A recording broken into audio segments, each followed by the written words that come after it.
Oh, are we live? We are live. We are live. Finally. Hi, everybody. Sorry for the delay. These things happen. It seems to happen to us most of the time we go live, but that is part of it. So it just spices things up, and we're excited to be here. We're changing things up a little bit today. Normally, we come to you guys live on Saturday mornings, but we're here today on Friday, and some people were worried that they wouldn't be able to view because they had to work on Friday, but all of our interviews are recorded, so feel free to always go back in the Molar Report group and you can watch all of the interviews. So Sarah is going to introduce our wonderful guest for the Molar Report's 7th interview. So we're excited that you guys are here, and I hope you enjoy. Sarah? All right. We are so excited about having Chris here today. So Chris has been a loyal viewer from day one. She's always been hopped onto the interviews, has always been giving, asking great questions and giving us good feedback, and a great supporter for us. So we're finally able to have her as a guest on the show, which is really cool. So Chris is a very talented hygienist. So I'm going to summarize a little bit about her background, and we'll give an outline of how the interview will go today, and then we'll get started meeting Chris. So she is a Certified Orofacial Myofunctional Therapist, and we will talk about what that really means later on. And she's also a dental hygienist. So she is also a business owner, and she lives in Maryland. So we are going to get to know a little bit more about her and what orofacial myology is, and what the training involves, and what a typical day looks like as a certified orofacial myofunctional therapist. So we are so happy to have her here. So welcome, Chris. Welcome. We're so happy to have you. Thank you for having me. I mean, this is so awesome. I get to talk with both of my favorite little molar reports. So I've had a lot of questions. So I'm really anxious to kind of enlighten people. Well, we are excited because you have such great information to give to people. So the first question that we want to start off with is, well, first of all, I have a question. Go ahead. Can we shorten the name just for the interview? Because I'm going to get like tongue-tied. And tongue-tied, that's a great topic. And that's okay. I didn't even plan that. You played right into it. It was great. Yeah.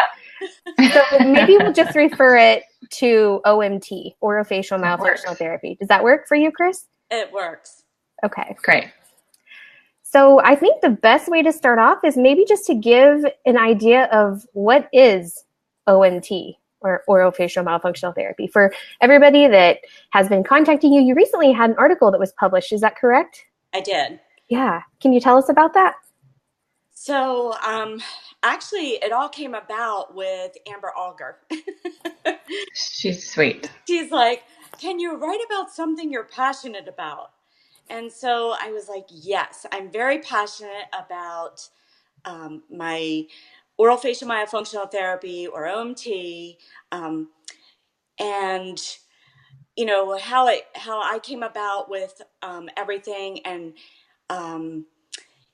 one of the ways that I actually started to pursue orofacial myofunctional therapy was actually through looking through the back of RDH.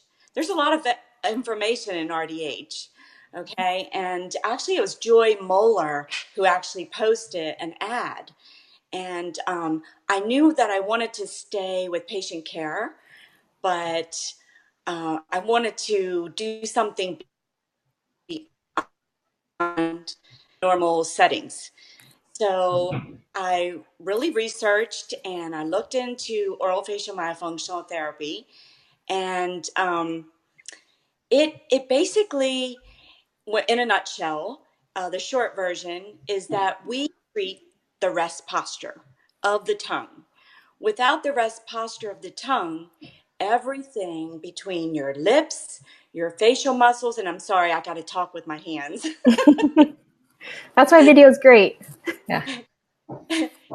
It all develops with equilibrium. When the tongue's in place, your craniofacial develops properly. You know, malocclusions, it can affect malocclusions, speech, breathing, um, and we also we train the oral swallow. That's the most important thing about it is the oral swallow and the rest posture of the tongue. So an orofacial myofunctional therapist is known for those two major things. And with that comes TMD, breathing properly. Um, let me see. Uh, Chris, what about, do you work with kids or anybody, kids or adults that have thumb sucking habits or oh, anything like that? sorry about that. No, So that's okay. if a person has a habit, it can be adult or it can be a kid. It's not, you know, age deterred, but that creates a low tongue posture. And when you have a low tongue posture, everything in your mouth, the equilibrium, the pressures are all thrown off. And so we have really good programs, and it's all about having a plan. And we are pretty much like coaches. And the parents or even a patient themselves are so happy to have help with that because they've tried for years and years and years and they've not been successful. So Yeah. yeah. So let me ask you this. So I have my youngest is a finger sucker, and she gets a lot of ear infections. Mhm. Those are linked, right? They can be linked. They are, because if you think that if a person has a sucking habit and that tongue is not allowed to place on the roof of the mouth and create a more satisfying arch, then everything shrinks. Okay, so Hmm. so does the middle of the ear, or like flushing. So it is all interconnected. So So that could eliminate possibly the need for more and more children getting tubes. yes, Yeah. definitely. Yeah. Definitely. So try to catch these children early on in life, which Sarah knows, being a pediatric, um, to eliminate those habits and educate the moms and the dads on the elimination of this. Yeah. Wow. I think that's great background on what my orofacial myofunctional therapy is. I know that with your article, you have been having a lot of inquiries about what myofunctional therapy is, and there are a lot of hygienists that are interested in it because so much more knowledge is coming out. And when I first started learning about this was about 2011. So that's been 7 years. In these last 7 years, it's kind of exploded, which is awesome because we need more hygienists to be able to look at things like you were talking about, the swallow, the tongue posture, the nasal breathing, all those things to create, wellness for the patient. So that is a great background on what OMT is. And so, how do you feel about going right into what training looks like for somebody that's interested in this? So um, I took my training through the International Association of Orofacial Myology and the IAOM. And I did that. I did a lot of research. Um, I love that they offer many, many classes by many different backgrounds, as far as speech language pathologists and people that have been doing this for like ever, and RDHs actually through their programs.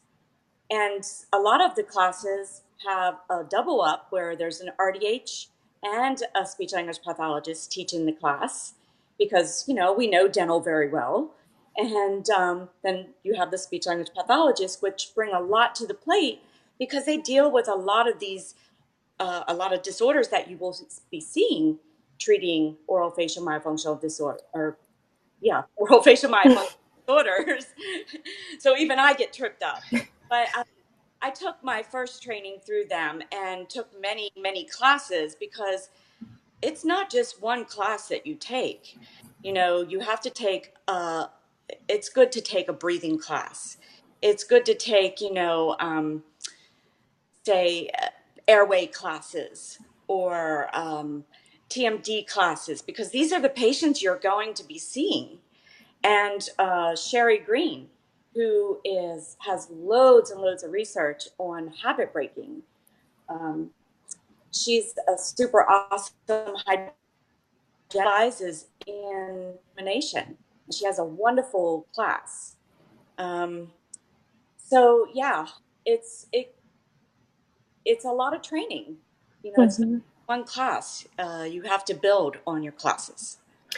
Yeah, that's kind of like with our conversation we had on the phone. I was telling you, when you take that first class, it almost just, you leave with a little bit more questions. Like, you know enough to know that you don't know a lot.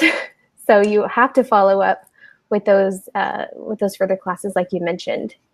And not only following up, but one of the things I really like about the IUM is they have a great mentoring program now in place, and they have a Facebook group helps you along with your certification. So you have that hand to help you. Yeah, that's great, because that mentorship is very, necessary after you are starting something new like this, and you're going to need some guidance. So you're right. That's a wonderful thing that they offer. Exactly. Did you mention the year that you got started with this, Chris? I didn't. I actually got started in 2014, and it was January 2014. Okay. Yeah, and that's when I started researching all of what classes to take, which group to take it from, and they're all wonderful. Each group has their wonderful thing about them. Um, but for me, becoming a therapist and really honing in on my skills, I just found that through the IOM, there's a sisterhood, and I found really good training there. Are you doing this full time, or are you in the op cleaning teeth as well? Okay, so you cut in and out. Okay. Are you doing this full time, or are you also still in the op? I'm still in the op. I chose to, just because of benefits, I chose to stay in the op for a little while longer. So I practice 1 or 2 days a week, and it gives me a lot of diversification, and I love it. Um, just dealing with all the different doctors that you come across with marketing. It's pretty awesome. It's just a learning experience. It's ongoing. And so are you able to utilize your skills with OMT in the op? Oh, definitely. Oh, my patients love it. In fact, they a lot of times only book with me because they're like, "Oh, I remember Chris telling me about this, my tongue." And of course, they're always trying to get freebies from me. They're smart. They know what they're doing. Yeah. That's right. But they also know that I do this as a business, and they refer their kids, their family members to me. So it's been pretty good in the way of finding patients too. Yeah, for sure. So then That's how many days a week do you practice, and Um, then two to versus doing the OMT? 2 days to 3 days, sometimes 3 days, depending, and then 2 days myofunctional therapy usually. Okay. All right. that's great. And so, can you talk a little bit more about the certification process? Sure. So through the IOM, they have a actual certification process. Now you can get a certificate through other groups, But through the IOM, they are the oldest association and the only one that offers that certification process. And so the certification process is about a year long. Um, you take a written portion, which is very important it kind of helps you understand the the whole oral facial myofunctional disorders, because a lot of it has to do with ortho. And I thought that I knew about ortho. I didn't know half of what I've learned about ortho. And then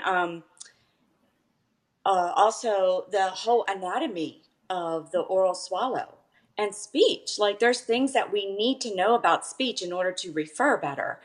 So all of that is encompassed on a written exam. And and then you have to accumulate patients at different phases of the oral swallow. And say phase one might be differentiating the lower jaw and the tongue and the suction. And then you go into the oral swallow, which would be pretty much phase two. And then phase three would be habituation, like making it a habit, new ways of doing things. Okay, so you have to have patients at different phases. And then you fly a board member out, or maybe they're in your town. So they come watch you for about 6 to 8 hours, um, and give you feedback with your patients, make sure that your skills are good. And and that's pretty much it. Okay. So how long did that process take you? How long until you felt comfortable practicing um, myofunctional therapy, that you felt like you were ready for the certification process?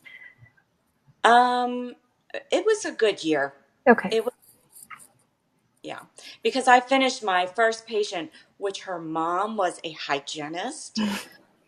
Eek! May I say anything else? But she was my favorite patient of all, because she was really competitive. So I love when they're competitive. Mm-hmm. So when they're competitive, they're going to do their stuff. And and of course, her mom being the A personality she was, she made sure she did her stuff. So yeah, it was a fun process, and I actually use her pictures and her situation in my presentations. That's awesome.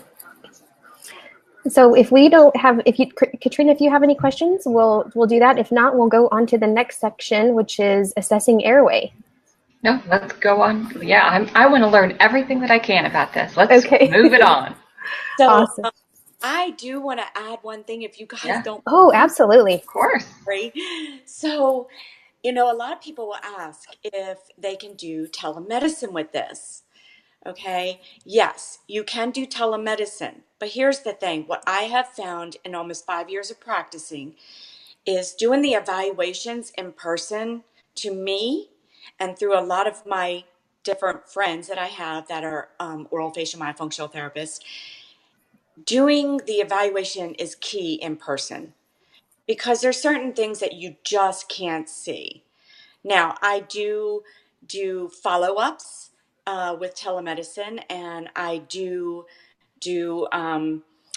uh, people have that live a little distance, or their parents are like everywhere. I do telemedicine with them, um, and then I'll see them certain times throughout the program. And this is not a minute therapy. This is something that is ongoing. It could last 4 to 6 months. Um, and then follow up. We follow our patients. A good therapist will usually follow their patients up through a year. And I can honestly say my patients know that ahead of time, and they don't have any problems with it, because we're like a coach to them. Mm-hmm. Is this something that insurance helps with at all, or no? And if Um, so, would it be dental or medical? I Okay, so that's a catch 22. Because most hygienists, there are some super hygienists that in certain states will do a super bill, and let the patient actually put it in themselves and the patient gets reimbursed. Uh, I do not accept insurance because in my state, under my licensure, I can't do that. I do, however, accept HSAs, which is health savings accounts, because they work just like a credit card. My patients have no problem with that. Even some of the speech therapists can only accept certain insurances. Um, so I don't think the insurances are completely on board yet, just like with acupuncture. Uh, so it's just all on how creative you can be and what you really want your practice to be about. Just like dentist. Mm-hmm. True. Yeah, I think that's awesome, Chris, because I feel like once we get the education to the parents and we spend the time, those assessments can sometimes be long. And we spend the time telling them why this is important and educating them. And I feel like once they see the link, they are willing to do the therapy, no matter if insurance covers it or not. So spending the time on that education during that assessment is so important. Yeah, definitely. I haven't been accepting any insurance, and yes, I'm very reasonable with my pricing, but the parents see what goes into it, and they're all on board. Yeah, that's great. Okay, so are you ready to talk about airway? That seems to be a big topic in dentistry today. Yeah, so maybe I'll just let you get started on how you'd like to discuss airway and why that's important that we assess that. Okay, so in my dental chair, I'm even assessing airway. It takes me about 5 minutes to assess airway. You know, I'm looking from the time the person walks in, I'm looking at their posture, head forward, neck posture. I'm looking, most importantly, to see if they can breathe through their nose. That is the most important aspect, is breathing through their nose. Um, I'm looking under their tongues when I do my intraoral extraoral exam for oral cancer. I'm looking under the tongues for tongue ties. People say, well, how can that affect the airway? Well, if the tongue can't get up into the palate out of the airway, guess what? What falls back when they're sleeping, all back in their airway. And so I'm looking at allergies and deviated septums, nares, you know, if it's um, a collapsed nasal passage. Uh, I'm looking at dark circles under the eyes. I'm asking questions, sleep questions. Does your kid, or do you get up a lot of times in the night? Do they, are they snoring? Are they breathing really heavy?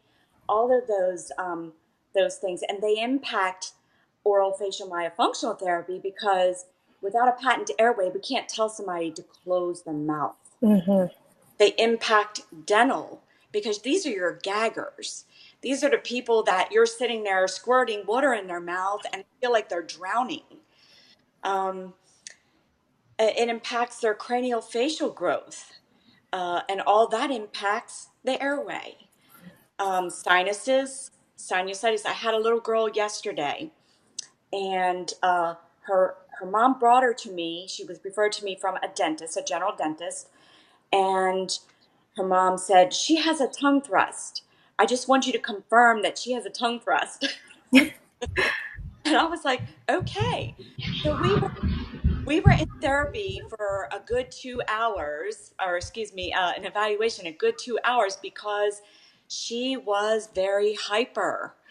And she had just been diagnosed with auditory processing disorder. Well, ADHD goes with that. And guess what else? She had a lot of sleep disorders. Breathing through her nose, it was horrible.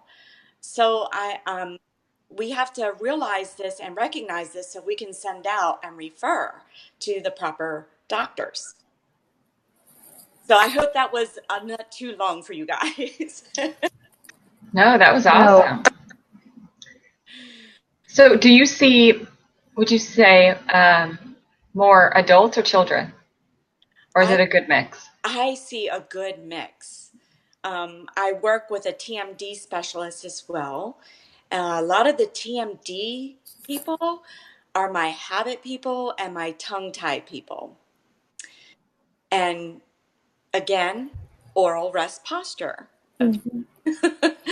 So people, and Sarah knows this, having her training, um, oral rest posture. I don't know if you want to talk about that at all, or what, or if that's getting too much in detail. No, I think you kind of hit it earlier. It's what we're doing most of the time with our tongue. It's not just about what our tongue's doing when we're swallowing. It's like, what is it doing the majority of the day? Like when we're watching TV, reading a book, on our iPads. Where's the position of the tongue? Is it up in the roof of the mouth? Is it low in the bottom? Are we breathing through our mouth? A lot of kids in our office, you'll see them and they'll sit like this, and you can hear them breathing. And so what we try to do at our office is, everything you mentioned, but also try to assess, tonsils, because that's a big part of it too. And I love, yeah. And I love that you talked about the ADHD component of it, because when parents hear that, it's like they come to us, and it's not our job to diagnose ADHD or anything like that. I feel like it's our job to educate them and to put that possibility of the potential link in their mind, because they may never be given the opportunity again outside of our office. So this gives me goosebumps because it's so important. Some parents, it's life-changing stuff. And if you attend any meetings, like a few years ago, I was at the AAPMD, let's see if I can get this right, American Academy of Physiological Medicine and Dentistry. There was a video with Connor Deegan, I think was his name, and he was the guest there. And if you just watch that video, maybe we'll try to post it online, but it just tells a story of how airway changed it, like assessing the airway, getting his airway fixed, changed his life. And his mom was there with him, and it was an amazing testimony. So I think what you're doing is awesome. It took a team to treat him.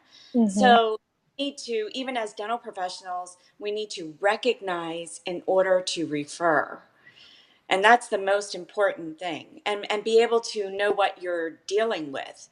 So being versed in these things, like you said, the Connor Deegan, I still cry every time I see that that video, and I often use that in my presentations as well. It's just very touching. Because I feel like education, it's always big in my mind. We can just educate. And once they see that link, you can never unlearn it. And so from every decision that parent makes from that point on, that education is in their mind, and they refer back to that and see if it fits. It's like you said, we need multiple people. It's not just OMTs, it's not just dental hygienists or, dentists or ENTs. It's all of us working together to get that child or that patient healthy. And nobody knows the answer to everything. So we need to refer on each other for information. Yeah, just building your team when you first get out. It's your marketing. When you first take your first training, yes, you're marketing, but you're also collaborating with these professionals, and each person has their thing that they do, and it's just a team approach to treating people. Mm-hmm. Yeah. I think for parents to hear that their thumb-sucking child may not need to have surgery for tubes, or their ADHD child may not need medication, it's all something that's preventable, is huge. And it's like a secret that a lot of people don't want. It feels like a secret that a lot of dentists just don't want out, or it seems too big that it's too hard to listen and learn and try to figure it out and just go with the flow of what you normally have been doing.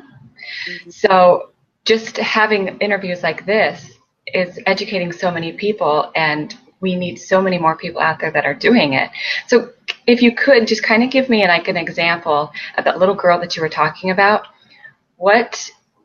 Give me an example of how she's going to be treated. And I know you said you referred her out, but will she also, you'll still see her, or will she still be seeing other people? Actually, she will be seeing the allergist first because through our evaluation, she can definitely breathe through her nose. Um, so, uh, but she kept coughing. It was almost like she had very bad allergies. Um, and once she blew her nose, she was fine. She could breathe through it. She was fine. So the allergist and maybe an ENT person, um, maybe definitely a sleep specialist. She's going to be working with the orthodontist for expansion because she does have very narrow palate. Did not have any ear issues. Had not had a history of ear infections. Is not tongue tied. So she also will be seeing a speech therapist that is versed in auditory processing disorder because with these children, I have learned through the speech therapist that I collaborate with that you have to, there has to be very simple directions, very slow and simple. So yes, I will be part of her team, but getting her first to be able to sit totally breathe through her nose, become lip closed is the first things we've got to do. It was interesting when I sat her in rest posture and she went into her like zone, everything just went like she was calm, like completely calm. It amazed me. Um, so, no, we're not the end all, but we are definitely a huge part of a team. How did her mom react to this? Her mom was just shocked that she was that calm. She's never seen her that calm. So she saw it with her own eyes. And just knowing how I explain that, that's one of their first exercises they get is how to set and understand rest posture of their tongue. So the other thing I wanted to add with the airway is we always have to ask the question why and know what came first. I don't think we'll ever really know what came first because tonsils, lymphatic tissue can swell with open mouth posture. So that's something that we have to kind of think about too. But sending usually the ENT specialist and an allergist are like totally part of our team, and an orthodontist because we need expansion. Mm-hmm. I love that you brought that up because as I was talking about tonsils, yeah, we don't always know, are tonsils enlarged because we're mouth breathing or, and I love that you brought up the expansion part too with the orthodontist because some kids have structural issues that they don't have room to accommodate the tongue. So that expansion is going to be important to allow their tongue to have a home to go to. Exactly. Yeah. And so a lot of these parents, I have to post a book that was brought to my attention. It was written by a doctor that's well known through a speech language pathologist in our group, and she was past president of the IUM. And it's about sleep disorders and how oral facial myofunctional therapy plays a huge part in these children and understanding the sleep test. I mean, that's another thing you have to understand. Um, you just have to be knowledgeable on various different things, allergies, ear, nose, throat. Mm-hmm. You're not that specialist. That's not your specialty. But you have to be knowledgeable enough, like I said before, in order to refer. Mm-hmm. And I think it's important to refer to the specialist that you have a relationship with and you understand that they can see where you're coming from and they understand the importance of these things. Not all ENTs, for example, or allergists are as open-minded as others. So Exactly. So I'm trying to think if there is anything else. would you say that allergies, for me, in my experience, allergies are the hardest thing to overcome? I live in Kansas. It's a state full of allergens. And sometimes even with them seeing a pediatric allergist, Oh, they have trouble. and here's the hardest thing is compliance. Yes. The parents need to be compliant, or if the patient is an adult, most of the time, if it's an adult patient, they understand, they know. Um, but nasal flushing out before bed is very important. I have a granddaughter that is 5 years old, and believe me when I say this, she is the mouth breather. But when it's in your own family, it's twice as bad. So just her staying here through the weekend and us getting her to blow her nose, like she would not blow her nose because it was so painful for her. Mm-hmm. Have it down pat, nasal cleansing, and she's doing so much better. But Yeah, that's great. Sometimes it's just that simple solution. Like when I did some training with Sandra Colson, like that's the first thing that she had him do. She's like, blow your nose. I'm like, oh, that's genius. Let's see if there's just something simple that's blocking before we get started. I think we forget about that sometimes, like those simple solutions. exactly. And just knowing that if they are a mouth breather, guess what? All that stuff is going to stuff up in your nose. And that's what I really work on with educating the parents and the children. And then we just come up with a plan. It's all about making a plan. Yeah. I think this is a good time to do a little announcement. Katrina might have to be hopping off here in just a couple minutes. She has some other obligations to get to. So if you see Katrina drop off the screen, it's okay. Yeah, we'll continue, we'll continue the conversation. So I might have Katrina, since she's going to be dropping off here in a few minutes, see if there's anything that she wants to follow up on or get in, and then maybe we'll go to the next topic. Well, I know that you have some questions that you're going to ask her later, so I don't want to start that now. But what is the first step that you would say for somebody who is just learning about OMT to kind of get their feet wet? I would say know what you want to do kind of with it. Do you want to have your own business? Do you want to work in a dental office? Want to partner with somebody? What is your ideal working environment? That's the first thing. Taking the right classes, um, knowing what your state, how they are with your board is with hygienists. Here's what I say to that. In the state of Maryland, um, we are not doing dental hygiene. If you choose to own your own business, we are not doing hygiene. Nothing, no tools, no nothing, not cleaning teeth at all. Um, so knowing what you want to do with it and getting the right education and and checking out all the different groups.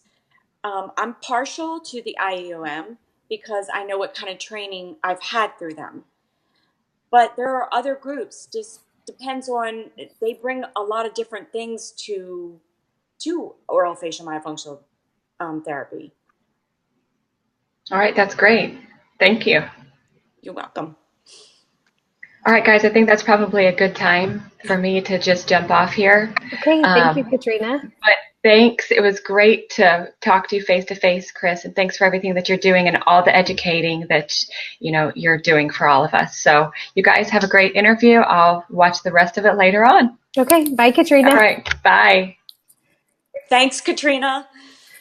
Okay, so then how do you feel about, I know you had some training done in the last, well, you've probably had a lot of training, but do you want to talk about tethered oral tissue or? Sure. Okay.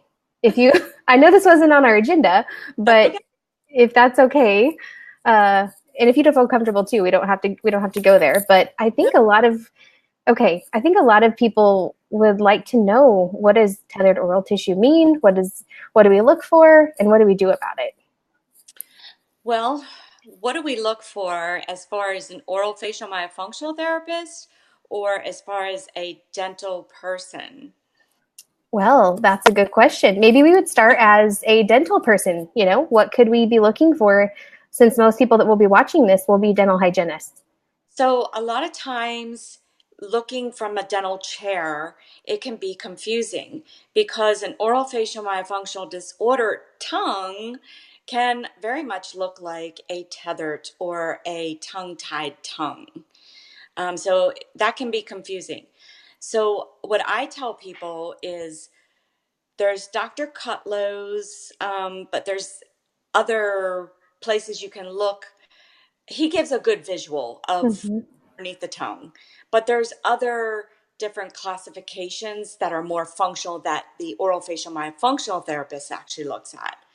Um, but just looking under there, and I always say a good rule is either put your two fingers on somebody's chin, have them open comfortably wide as they can, and be able to touch behind their front teeth to the little bump behind their front teeth, the incisive papilla. And if they have to close more than halfway, um, and they really have problems either sticking their tongue out or really moving their tongue, and they can't suction their tongue up, I would say that's probably an indicator. Okay, that's great. That's a Yeah, good indicator from a dental chair. yeah, that's good.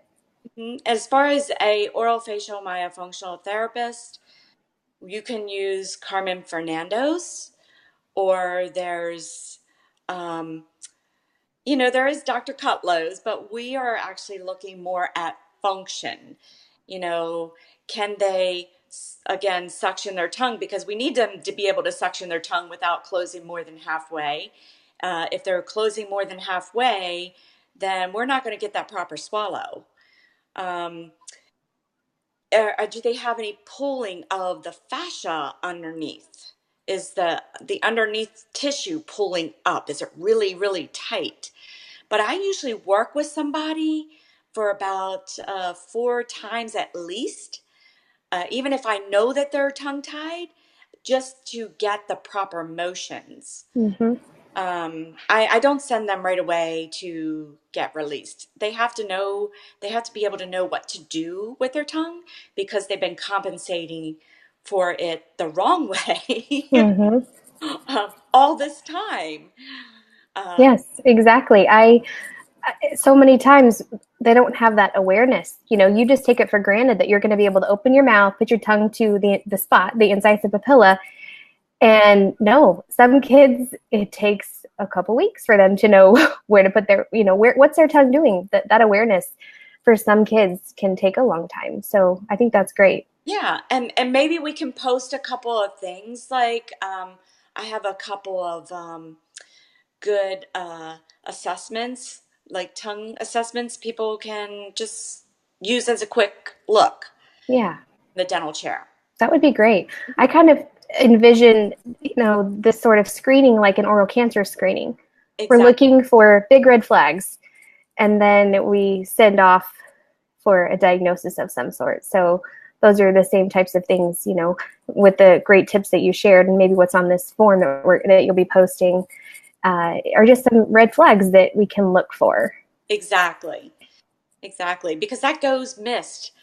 I can't even tell you how many times. Like, I have a gentleman that came to me, 58 years old, a TMD patient. He had been through 7 different professionals, and I was doing his evaluation, and his frenum was so collagenous, like it was so thick.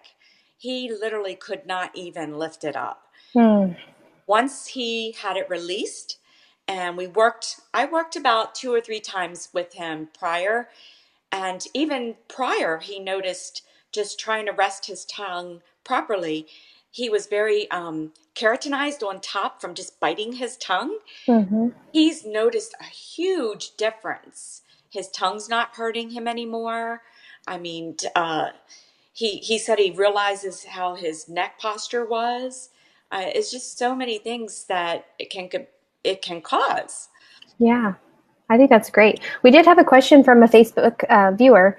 What are your feelings about tongue tie releases as an infant? I feel like you need to definitely go with somebody who's been very trained. And I definitely think it's important, not only for breastfeeding, but proper, because breastfeeding kind of like is the first oral facial myofunctional therapy that they get. Mm-hmm. So it allows for that to happen. And it could be a contributing factor to our childhood sleep disorder breathing. So early on is better, but definitely getting with people that are trained in that. Yeah, I think that's important too. Knowing who what experience and training, like you said, your provider that's going to be doing the release has had, and the person that you're working with is important too. So Okay. there was one question that you had on there, Sarah, and I think Yeah. that may be something important, and I'm looking at it. Sure. Yeah. Go ahead. Feel free. A typical day in seeing oral facial myofunctional therapy patients could be anywhere from, for me, 6 to 8 patients, and it could be a variety of patients teleconferencing or telemedicine. It could be new patients, and it could be habit elimination patients, and it could be just regular follow-up patients. So that's pretty much all of us. Yeah. I think that's good. That was actually my next question. What does a typical day look like for you? So that was perfect. We do have somebody else that just popped in with a question. It's Jen. It says, if a teenager had a lingual frenectomy, would this affect their speech? I had a patient a few months ago and he had a high attachment, and the dentist said no way to do that because they would have to relearn how to speak. Again, working with that's where it's so important. I can't stress it enough. Working with an oral facial myofunctional therapist that is well trained prior to doing a release and after to doing release. Most of these people need a full program of oral facial myofunctional therapy. And yes, it can affect, anything can affect speech, Mm-hmm. but it's all about the tongue posture. Exactly. Yep. I'm just going to say ditto because I agree with everything you said. So let's talk about a little more of the business side, because I know a lot of hygienists have contacted you like, hey, so we've talked about training. This is what they need to do to get into myofunctional therapy. But what does it look like as a business owner? Like the marketing, is it easy? Is it hard? Who do you have to have connections with, for where are you going to get referrals from? That sort of thing. So when I first, back just even 2014, got out of my training, didn't know what the heck was going on or how to market. That is something you really learn. And getting with somebody who can mentor or work with you that way is super awesome. If you can do that.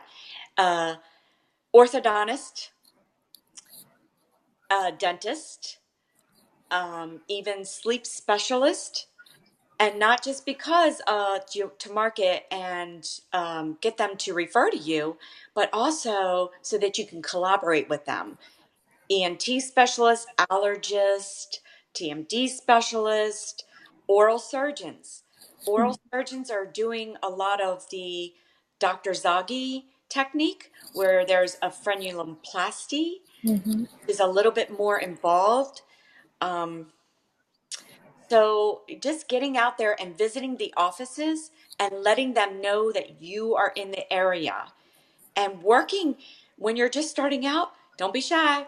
Work on your patients, work on your friends. You will see oral facial myofunctional disorders everywhere. Yes. That's it. And then it's not. So are you giving presentations at these offices? You mentioned you had a presentation put together. Who do you give the presentation to? So I am giving small lunch and learn presentations, and that's how I got started. And then I started getting interest through the associations. So right now, I am giving, I have a couple set up through the associations. Okay, that's wonderful.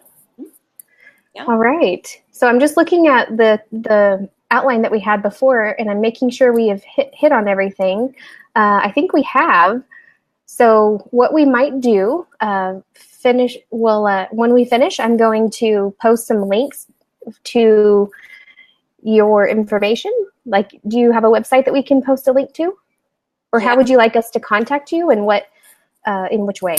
Okay, so they can contact me through Chris, Chris, Zombek, Zombek, at imtofmaryland.com. Okay, perfect. And I will edit this post with your information. And do you have a Facebook page for your? Okay. I do. IMT of Maryland. Okay, awesome. I'll also post that too. So this was wonderful. Is there anything else that you feel like we need to touch upon before we go? Oh, just um, just really emphasizing that. Actually, no. No? Okay. I had this thought in my head, but I think that looking over our little outline that we did, Yeah. uh, I'm so thankful for you, Sarah. You're so, on things. Um, No. really appreciative. And thank you so much for giving me an opportunity to share, my journey with everybody. And I hope that more people look into this because hygienists, we make awesome therapists. Mm-hmm. We make awesome therapists. We know the head and neck. We, after looking at structure for so long, and we do look at function, but we don't look at it the same way that an orofacial myofunctional therapist does. But once the light bulb clicks on, you're like, wow. Yes, I agree. It's you can't unlearn it. You can't unsee it once you know it's there. And then you feel this obligation to just continue spreading the message because you see how beneficial it can be to people. Exactly. So, But thank you so very much. And thanks everybody, whoever had an opportunity to chime in. And had a lot of people ask about recording, and I shared the Molar Report Facebook page with them because I really wanted them to hear it because they had a lot of questions, and I hope that this can answer a lot of their questions. yeah. And do you feel like you might be able to answer? We'll have people view the recording, and then they'll have some questions that they'll ask after this is over. Do you feel comfortable following up on some of those questions? Definitely. Okay, perfect. No problem. Okay, well, thank you, Chris. I'm so glad we finally got to connect and we had you on the Molar Report. This was so cool. I loved it. Thanks. You're so wonderful. You're awesome. Okay, well, have a good weekend and we'll talk soon. Okay, bye-bye. Okay, bye, Chris.